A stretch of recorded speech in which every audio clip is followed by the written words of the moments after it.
Hello दोस्तों, आज हम बात करने जा रहे हैं मैप वर्क की। ये सीबीएसई और डीबीएसई की क्लास 10th दोनों के लिए ही है। सीबीएसई बोर्ड में ये सारे मैप आएंगे और डीबीएसई बोर्ड में फर्स्ट टर्म में जो मैप आ चुके हैं वो नहीं आएंगे, क्योंकि उनका फर्स्ट टर्म कंप्लीट हो चुका है।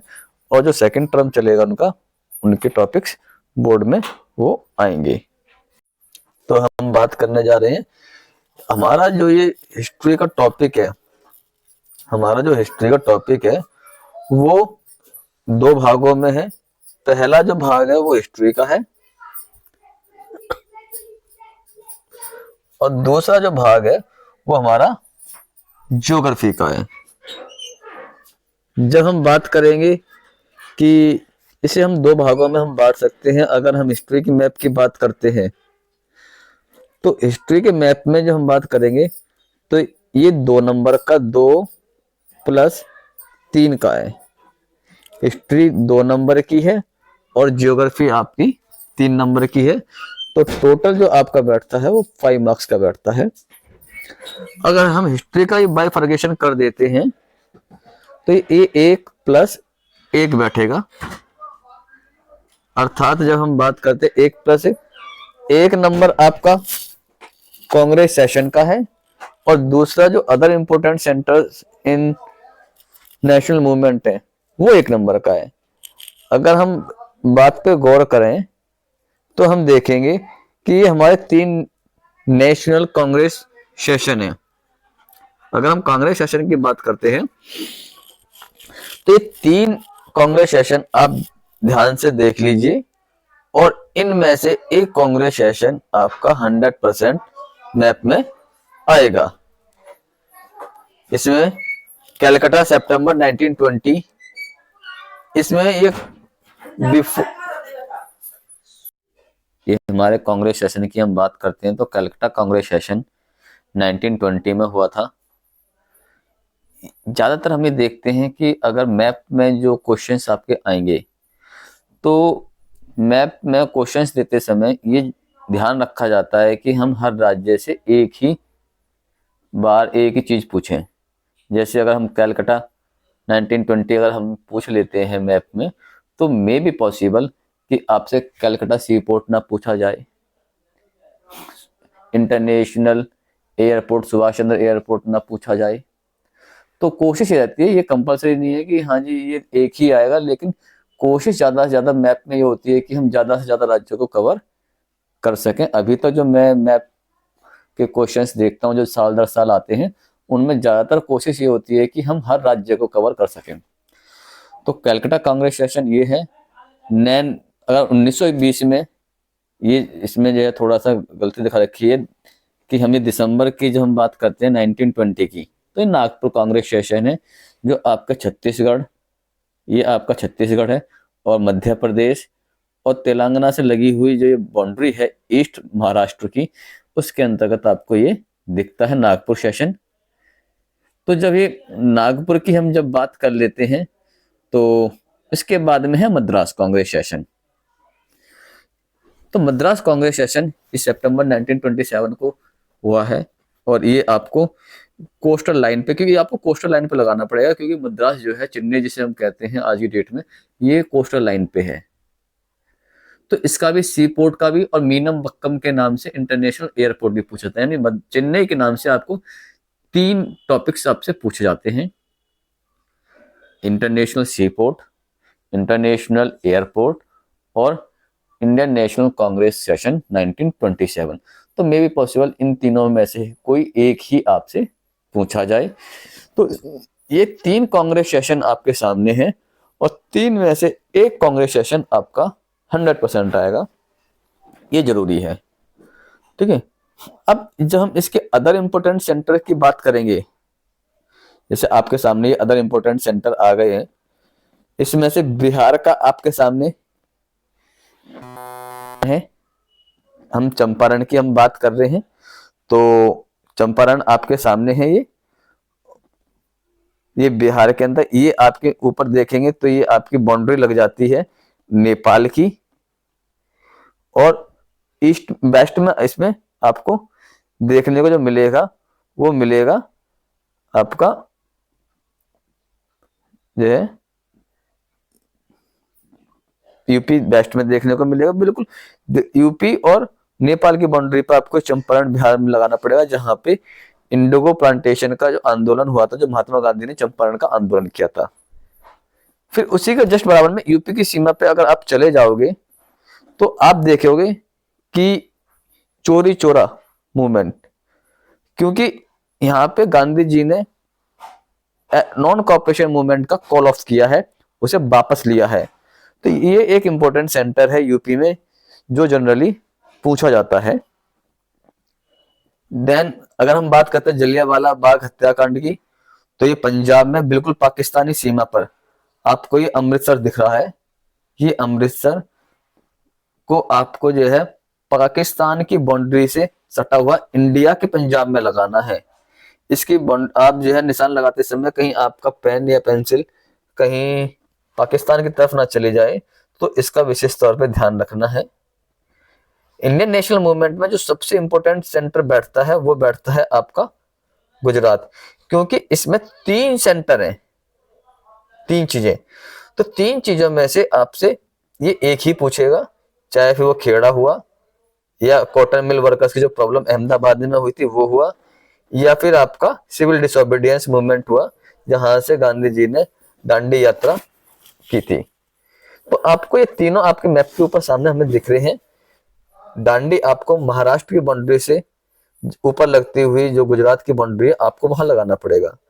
इसके साथ साथ आपको ज्योग्राफी में भी बहुत सारे गुजरात के सेंटर्स देखने को मिलेंगे, ठीक है।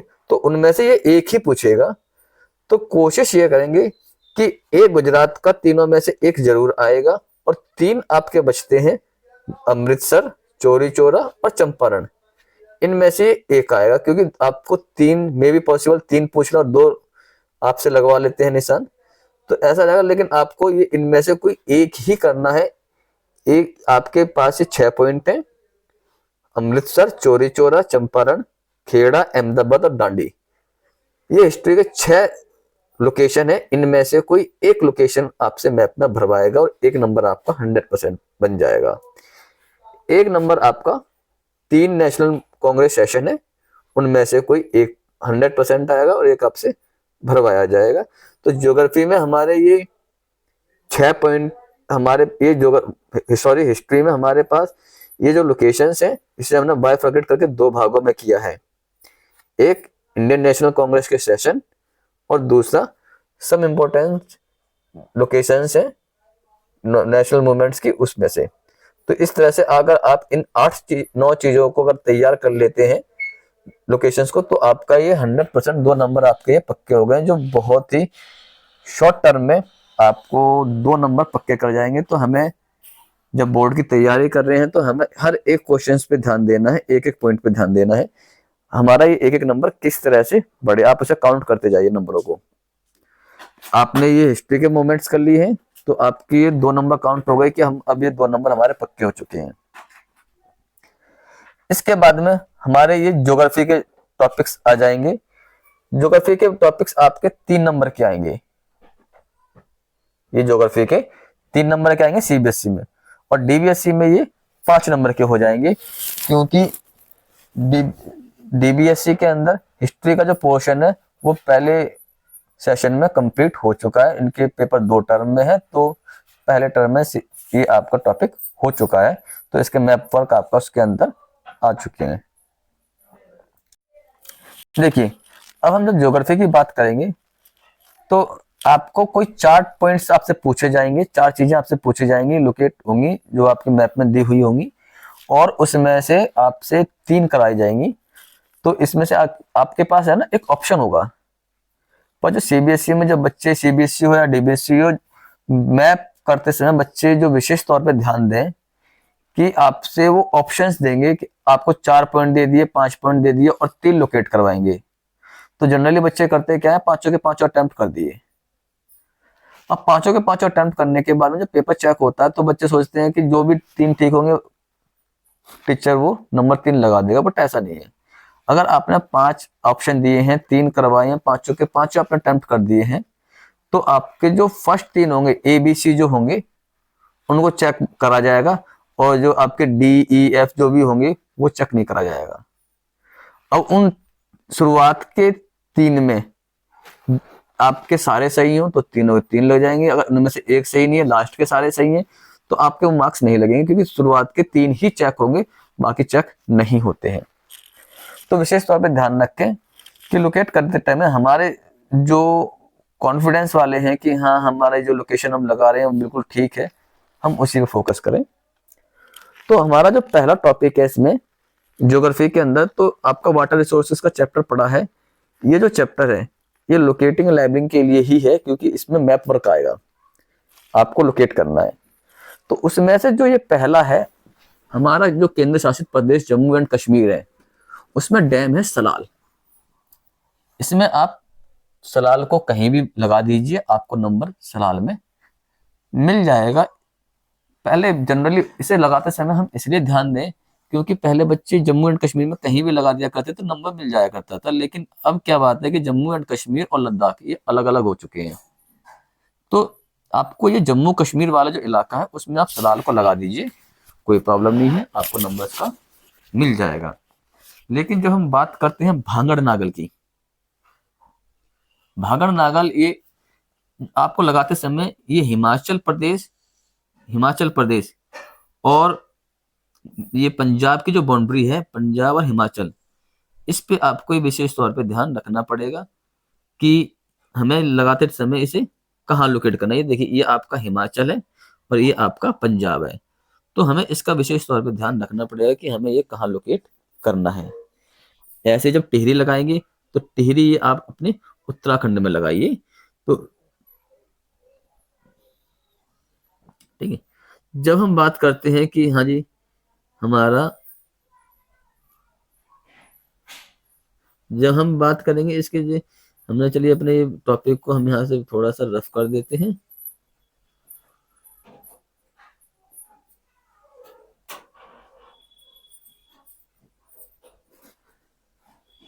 हाँ जी, तो अब हम अपने टॉपिक को आगे जब हम लेके चलते हैं तो हम ये देखते हैं राणा प्रताप सागर। ये आप अपने ये राजस्थान के अंदर देखेंगे। राजस्थान में ये आपका मध्य प्रदेश 3 तरफ से इसे घेरे हुए है, और यहाँ पे राजस्थान का जो हिस्सा है यहाँ राणा प्रताप सागर डैम बनता है। तो आपको राणा प्रताप सागर डैम ये आपको मैप पे यहाँ पे लोकेट करना पड़ेगा। अब देखिए अभी गुजरात में हम बात कर रहे थे, तो गुजरात में हिस्ट्री में 3 चीजें थी, और इसमें एक सरदार सरोवर डैम ये और आ गया है। तो हमें ये 4 चीजें हमारे इस टाइम जो इसमें गुजरात में हो चुकी हैं। तो ये DBSE वालों के लिए तो गुजरात का ये पहला पॉइंट पड़ेगा, लेकिन CBSE वालों के लिए हिस्ट्री की भी 3 चीजें ऑलरेडी पड़ चुकी हैं। तो ये आपका मध्य प्रदेश सरदार जो सरोवर डैम है ये आपका नर्मदा नदी के जो है जो निकल करके जाती है यहाँ पे पड़ता है, आपका ये महाराष्ट्र, गुजरात और मध्य प्रदेश की सीमा से लगा हुआ है। तो आपको सरदार सरोवर डैम बनाना है। आप जो है बहुत ही स्टैचू ऑफ यूनिटी यहीं पे बनी हुई है, तो ये हमारे लिए बहुत गर्व की बात है। हीराकुंड डैम की जब हम बात करते हैं, हीराकुंड डैम ये उड़ीसा के अंदर बना हुआ है, महानदी के ऊपर बना हुआ है। ये भारत के लॉन्गेस्ट डैम में से एक है, ये सबसे लंबा डैम है। इसके बाद हम बात करते हैं नागार्जुन सागर डैम की। नागार्जुन सागर डैम ये आपका तेलंगाना और आंध्र प्रदेश इसकी बाउंड्री पे बना हुआ है। इसके जो 2 डैम है, ये आदिलाबाद जो आपका ये आंध्र प्रदेश में है उसका एक पार्ट वहां भी है, और उसका कुछ तेलंगाना में भी हिस्सा। तो आप इसकी बाउंड्री पे लगा दीजिए तो नो प्रॉब्लम, आपको इसमें नंबर मिलेंगे। और तुंगभद्र डैम ये आप सेंट्रल कर्नाटक या उत्तर कर्नाटक में लगा देंगे तब भी आपको इसका नंबर मिल जाएगा। तो इस तरीके से जो आपका डैम का पोर्शन है बहुत इंपॉर्टेंट है, क्योंकि इसके फीचर्स भी ज्यादा है, इसके ये पॉइंट्स भी हमारे पास ज्यादा है। 8 लोकेशन है, तो 8 लोकेशन में इसकी इंपॉर्टेंस बढ़ जाती है कि कोई मैप डैम जो है वो मैप पर आए, आप क्वेश्चन से पूछने के लिए जरूर आएगा। ऐसे ही कोल माइन की टॉपिक भी हमारे पास 8 है।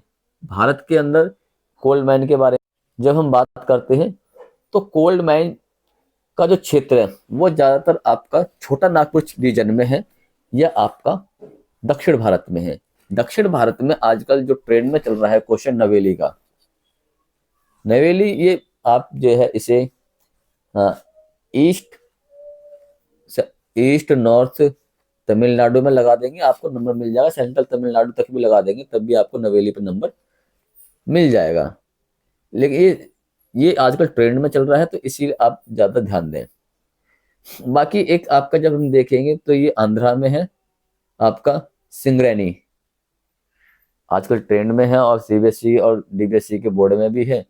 तो इसे हम देखेंगे, ये आपको आंध्रा के अंदर लगाना है, आंध्रा तेलंगाना की जहां बाउंड्री बनती है वहां लगा दीजिए। मध्य प्रदेश में भी सिंगल एक ही है, सिंगरौली के नाम से है, ये इसकी जो है स्पेशल फीचर। बाकी आपको जितने भी देखने को मिलेंगे सारे के सारे छोटा नागपुर में देखने को मिलेंगे। जैसे नंबर 2 पे बोकारो, नंबर 3 पे झरिया और नंबर 4 पे रानीगंज है। कोबरा आपका नॉर्थ छत्तीसगढ़ में है 5 नंबर पे, और 6 नंबर पे आपका तलचर है जो आप उड़ीसा के अंदर लगाएंगे, सेंट्रल उड़ीसा में लगा दीजिए, नो प्रॉब्लम, नंबर मिल जाएगा। इसके बाद आपकी ऑयल फील्ड है। ऑयल फील्ड के लिए जो है जब हम बात करते हैं तो आपकी ऑयल फील्ड या तो बिल्कुल इंडिया के ईस्ट में है या बिल्कुल वेस्ट में है। हम दो ईस्ट में है जो आपके अरुणाचल और असम के जो बॉर्डर है, असम के अंदर वहां पे डिगबोई और नाहरकाटिका, इसमें से कोई एक पूछेगा क्योंकि दोनों की लोकेशन लगभग सेम सेम सी है, बिल्कुल अरुणाचल प्रदेश की बाउंड्री पे लगती हुई है असम के अंदर। तो आपको इन दोनों में से कोई एक पूछेगा तो निहारिका और डिगबोई ये आपको असम के अंदर लगाने हैं, अरुणाचल बाउंड्री से लगे हुए, आपको नंबर मिल जाएगा इसमें। तो कोई एक ही पूछना है। बाकी कलोल और अंकलेश्वर, ये गुजरात फिर से आ गया। गुजरात के अंदर बहुत सारे पॉइंट्स हैं तो गुजरात पर स्पेशल फोकस कीजिए। आप गुजरात के मैप बनाइए, उसमें ऑयल फील्ड लगाइए, हिस्ट्री के पॉइंट्स लगाइए। आप इस तरह से लगाएंगे अभी तो आपके जो थर्मल पावर प्लांट भी आएगा और चीजें भी, सॉफ्टवेयर टेक्नोलॉजी पार्क भी है। तो आप इसको है ना गुजरात को स्पेशल तरीके से तैयार कीजिए। अंकलेश्वर और कलोल ये आपको महाराष्ट्र और मध्य प्रदेश से जो लगी हुई छोटी सी लाइन है और जो आपकी अरेबियन सी तक आती है, तो ये आपका यहाँ पे देखिए कि यहाँ पे आपको गुजरात को स्पेशल फोकस करना है। ठीक है, अब ये ऐसे ही इसके जो दो बेसिन, एक बम्बई हाई और बेसिन, ये आपको है ना अरब सागर में मध्य महाराष्ट्र की बाउंड्री के पास लगाना है। तो आपका जो इसमें 3 ही जगह है, या तो अरेबियन सी में है, या तो अरेबियन सी है, या आपका असम जाता है। तो इस तरह से हम देखते हैं कि ये ऑयल फील्ड हमारे लिए बहुत आसान है, ज्यादा इसमें जो है दिक्कतें नहीं है। केवल आपको या तो अरब सागर में महाराष्ट्र की सीमा देखनी है, या आप जो है गुजरात के अंदर देखें, या फिर आप जो ये आपका असम का क्षेत्र है उसमें आपको ये ऑयल फील्ड देखने को मिल जाएगी। इसके बाद आपका थर्मल पावर प्लांट है। थर्मल पावर प्लांट आपके 3 ही है। देखिए नामरूप की बात हमने अभी जो पीछे डिगबोई और नाहरकाटिका के पास ही आपका नामरूप है, तो नाहरकाटिका, नामरूप, डिगबोई, इनमें से कोई एक ही पूछेगा। ज्यादातर आप इतना ध्यान रखिए कि हर राज्य से आपको कुछ ना कुछ पूछा जरूर जाएगा। तो जितने भी राज्य इसमें दे रखे हैं तो आप एक बनाइए कि हमारे कितने राज्यों में से मैप पूछा गया है। ठीक है, तो ये नामरूप आपका वही है जहां डिगबोई और नाहरकाटिका के बीच में असम का इलाका जो आपका अरुणाचल प्रदेश की बाउंड्री से लगता है। सिंगरौली अभी हमने बात थर्मल उसमें कोल में की थी, कोल माइन के क्षेत्र में, तो वहीं पे सिंगरौली ये 2 बार आया हुआ है, चाहे कोल में पूछे चाहे आपके थर्मल पावर में पूछे, एक ही आएगा। ये आपका यूपी और छत्तीसगढ़ से लगा हुआ इलाका है, वहां से आपका ये सिंगरौली पड़ता है। और रामागुंडम की हम बात करते हैं तो आप रामागुंडम को तेलंगाना में कहीं भी मार सकते हो, नंबर लगभग मिल जाएगा। तो रामागुंडम वैसे इसके एक्चुअल लोकेशन महाराष्ट्र बाउंड्री पे लगती है, तो आप नॉर्थ महाराष्ट्र बाउंड्री पे लगा दीजिए, नंबर मिल जाएगा। अब जब न्यूक्लियर पावर प्लांट की बात करेंगे, देखिए न्यूक्लियर पावर प्लांट एक तो आपके यूपी में है, नरोरा में, बुलंदशहर डिस्ट्रिक्ट पड़ता है, बुलंदशहर डिस्ट्रिक्ट है, तो आपको दिल्ली से ज्यादा अंदर मारने की भी जरूरत नहीं है। दिल्ली के पास ही जो यूपी की बाउंड्री लगती हुई है, वहां आसपास कहीं भी मार दीजिए, नंबर लग जाएगा। अब देखिए काकरा पार और तारापुर, काकरा पार तारापुर में ज्यादा डिस्टेंस नहीं है। बच्चे कंफ्यूज हो जाते हैं, तारापुर को गुजरात में लगा देते हैं और काकरा पार को महाराष्ट्र के अंदर लगा देते हैं। तो काकरा पार जस्ट महाराष्ट्र की बाउंड्री से लगती हुई, जो जहाँ डांडी वगैरह आप लगाओ, डांडी भी यहीं पे है, इसी के आसपास ही है। तो ये सब लोकेशंस आप देखेंगे काकरा पार के लिए।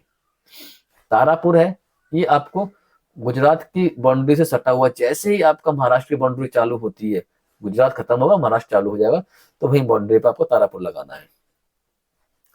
अब ये कल्लप्पम, कल्लप्पम का एक विशेष महत्व है, ट्रेंड में हमेशा क्वेश्चन रहता है, क्योंकि रशिया की हेल्प से हमने इस न्यूक्लियर पावर प्लांट को तैयार किया है। पूरे वर्ल्ड की बहुत सारी सैंक्शंस थी हमारे ऊपर, क्योंकि हमने न्यूक्लियर टेस्ट किए थे। तो हमने अपनी इलेक्ट्रॉनिक या एनर्जी रिसोर्सेज को, उसकी जरूरतों को पूरा करने के लिए काकरा पार लगाया था, और इसमें जो हमारी हेल्प की थी वो रशिया ने की थी। तो जनरली ये क्वेश्चन आ जाता है कि रशिया की हेल्प से हमने कौन सा न्यूक्लियर पावर प्लांट लगाया है।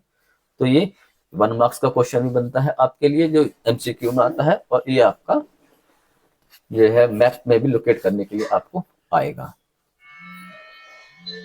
जब हम बात, हाँ जी, अब देखिए, अब जब हमारा टॉपिक बनता है नेक्स्ट है सॉफ्टवेयर टेक्नोलॉजी पार्क। ये क्वेश्चन भी हमारे मैप में आएंगे।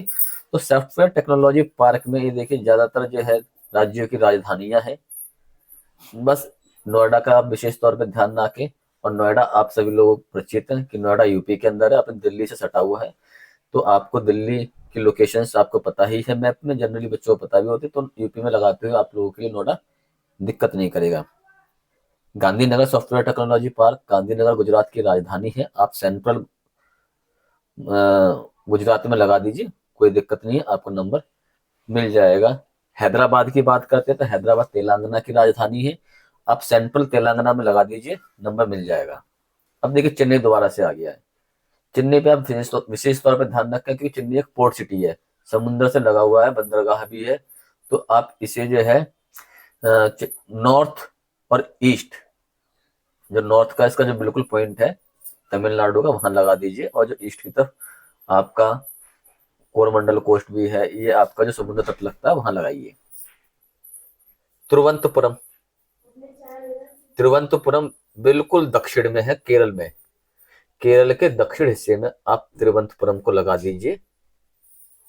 देन बेंगलुरु है, बेंगलुरु साउथ कर्नाटक में है, तो आप साउथ कर्नाटक में लगाइए निशान, आपको ये सॉफ्टवेयर टेक्नोलॉजी पार्क आपका लोकेट हो जाएगा। और फिर महाराष्ट्र के अंदर 2 सॉफ्टवेयर टेक्नोलॉजी पार्क आपके लिए दे रखे हैं, सीबीएसई और डीबीएसई में भी, कि मुंबई और पुणे। मुंबई एक देखिए पोर्ट सिटी है, आपने मुंबई के बीच इस वगैरह के बारे में बहुत जानते हो, फिल्मों में भी आजकल दिखाए जाते हैं। तो महाराष्ट्र की बाउंड्री में मुंबई, जो बंगाल अरेबियन सी है हमारा ये, तो इसके तट से लगे हुए मुंबई को आप लगा सकते हो। और पुणे को आप थोड़ा सा नीचे, मुंबई से नीचे आप लगा सकते हो। तो ये सॉफ्टवेयर टेक्नोलॉजी पार्क है। देन इसके बाद देखिए ये है आपका मेजर सी पोर्ट। मेजर सी पोर्ट है, इसके लिए आप नॉर्थ इंडिया जाओगे ही नहीं, क्योंकि नॉर्थ इंडिया में आपका सी लग ही नहीं रहा है, सागर है ही नहीं कहीं लगा हुआ। तो जो भी हमारे कोस्टल लाइन है, जहां जहां समुद्र लगता है, वहीं वहीं आपका ये मेजर सी पोर्ट के पॉइंट्स आपसे पूछे जाएंगे। जैसे पहला है कांडला। कांडला का अपने आप में बहुत विशेष महत्व है, क्योंकि जब हम आजाद हुए थे तो हमारे पास 2 मेजर जो पोर्ट थे, जहां से हमारा, क्योंकि आजादी से पहले जितना भी ज्यादा देशों का व्यापार होता था, या हम व्यापार में प्रेफरेंस करते थे, तो वो हम करते थे यूरोप को। और यूरोप के लिए जो व्यापार करने के लिए वेस्टर्न कोस्ट पे हमारे पास 2 बड़े बंदरगाह थे, कराची, दूसरा मुंबई। लेकिन जब हम डाइवर्जन हुआ, इंडिया का विभाजन हुआ, तो कराची चला गया पाकिस्तान के अंदर। तो हमारे पास, और मुंबई पहले से एक बहुत सबसे भारत का सबसे बिजी और सबसे बड़ा सी पोर्ट है, तो बंदरगाह मुंबई पे बहुत ज्यादा वजन बढ़ना लाजमी था। तो जो कराची का जितना भी डाइवर्जन था या जितना भी बर्डन था, उसके लिए हमें इसी कोस्ट पे कोई एक बड़ा पोर्ट चाहिए था, तो इसलिए हमने गुजरात के अंदर कांडला को विकसित किया है, ताकि जो कराची का जितना भी भार था वो हम कांडला को ट्रांसफर कर सकें, इसीलिए कांडला इंटरनेशनल सी पोर्ट बनाया गया है। देन हम बम्बई की बात कर रहे हैं, तो बम्बई भारत का सबसे बड़ा बंदरगाह है। सबसे बड़ा बंदरगाह, सबसे बड़ा एयरपोर्ट, सबसे बड़ा रेलवे स्टेशन, सब कुछ बम्बई में मिलेगा। बम्बई भारत की इकोनॉमिक कैपिटल भी कही जाती है। जितने बड़े बड़े इंटरनेट जितने बड़े बड़े अपार हमारे जो हेडक्वार्टर्स हैं वो ज़्यादातर आपको मुंबई में मिलेंगे। देन इसके बाद मुर्मुगांव है। मुर्मुगांव ये गोवा की राजधानी है, और यहाँ पे जो सी पोर्ट है ये मुर्मुगांव है। आप बहुत छोटा सा गोवा है, लगाते समय ध्यान रखें कि कहीं आपकी पेंसिल जो है कहीं कर्नाटक या महाराष्ट्र की बाउंड्री की तरफ ना चली जाए। तो आप पूरा का पूरा गोवा इसमें कवर कर सकते हो, लेकिन ध्यान रहे कि गोवा से बाहर आपकी पेंसिलें ना जाएं। अब देखिए न्यू मैंगलोर। मैंगलोर के नाम से है ना बच्चों को बहुत कंफ्यूजन होती है, क्योंकि मैंगलोर और बेंगलोर दोनों बिल्कुल सिमिलर वर्ड लगते हैं। तो ज्यादातर बच्चे मैंगलोर की जगह बेंगलोर को जो है लोकेट करने की कोशिश करते हैं, क्योंकि वो मैंगलोर उनके लिए नया वर्ड होता है, और बेंगलोर वो जनरली सुनते हुए आए हैं। लेकिन ये दोनों ही शहरों में डिस्टेंस बहुत काफी है, और ये दोनों ही बहुत बड़े शहर हैं। मैंगलोर ये केरल से जस्ट ऊपर, जहाँ पे कर्नाटक शुरुआत होती है, और अरेबियन सी से लगता हुआ है। तो ये मैंगलोर एक पोर्ट सिटी है, यानी समुद्र से लगी हुई सिटी है। तो आपको ये केरल से जस्ट ऊपर आपको न्यू मैंगलोर लगाना है। देन कोच्चि, केरल में आप इसके कहीं भी समुद्र तट से लगे हुए निशान लगा दीजिए, आपको कोच्चि बंदरगाह लग जाएगा। अब देखिए तमिलनाडु के अंदर दो हैं, एक तूतीकोरिन है और एक चेन्नई है। चेन्नई बिल्कुल नॉर्थ में है और तूतीकोरिन बिल्कुल साउथ में है। आप इसे सी पोर्ट से लगे हुए निशान लगा दीजिए।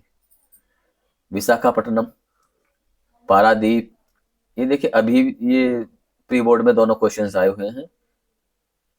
जनरली बच्चों ने थोड़ा सा, ये देखिए जब सी पोर्ट आप लगाओगे ना तो समुद्र से लगे हुए जरूर लगाना, क्योंकि थोड़ा सा भी अंदर लगाते अगर सी पोर्ट और आपके लगाए हुए जो कोस्टल लाइन है और आपने जहाँ निशान लगाया उसके बीच में अगर कहीं अंतर नजर आता तो क्वेश्चन वो गलत हो जाएगा। तो बिल्कुल आप जो निशान लगाएंगे ना, तो बिल्कुल कोस्टल लाइन से लगे हुए लगाना। हल्दिया, हल्दिया और कोलकाता ये ट्विंस पोर्ट कहे जाते हैं।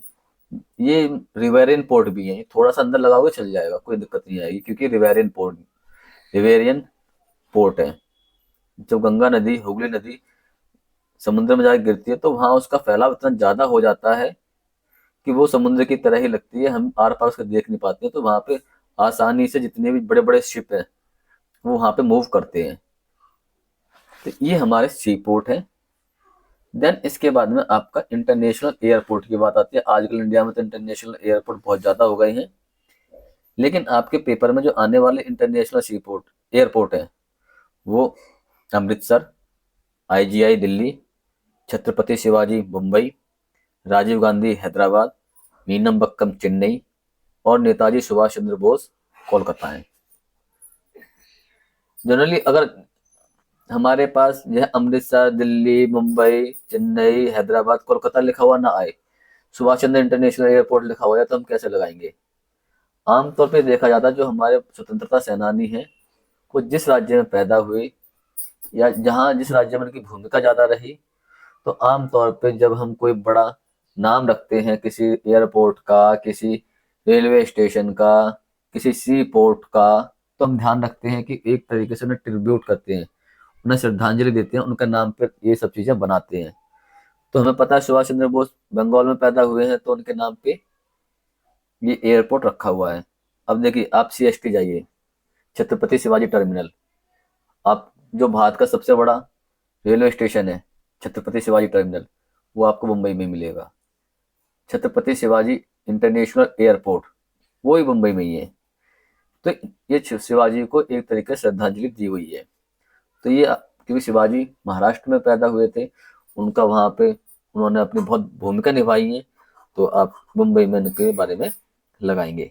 मीनम बक्कम ये चेन्नई में लगाएंगे आप। राजीव गांधी इंटरनेशनल एयरपोर्ट ये आप हैदराबाद में लगाइए, बिल्कुल सेंटर में आपका नंबर लगेगा।